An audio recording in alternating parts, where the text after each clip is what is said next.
আমার ভাইকে ছাড়তে হবে, না হলে আমি এখান থেকে যাব না। এভাবেই ২০২৪ সালে গণঅভ্যুত্থানের সময় জুলাই যোদ্ধা নুসরাত নূর পুলিশের গাড়ি আটকে বিক্ষোভ করতে দেখা যায়। ঠিক একই চিত্র বর্তমানে ভারতের মুম্বাইয়ে দেখা যায়। সেখানে যখন আন্দোলনরত শিক্ষার্থীদের নিয়ে যাচ্ছিল পুলিশ, তখন ঠিক এইভাবেই এই শিক্ষার্থী পুলিশের গাড়ি আটকে বিক্ষোভ করতে দেখা যায়। সুস্থ জীবন,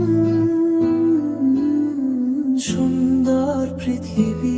এই ঘটনাটি জুলাই যোদ্ধা নুসরাত নূর নিজের ফেসবুক পেজে তার গাড়ি আটকে রাখার ভিডিও এবং ভারতের গাড়ি আটকে রাখার চিত্রটি শেয়ার করেন। পাশাপাশি বর্তমানে ভারতে আন্দোলনরত শিক্ষার্থীদের সমর্থন জানিয়েছেন তিনি। পোস্টের শেষে লেখেন, বাংলাদেশের জুলাই এখন দিল্লিতে লাল জুলাই হয়ে নেমে এসেছে।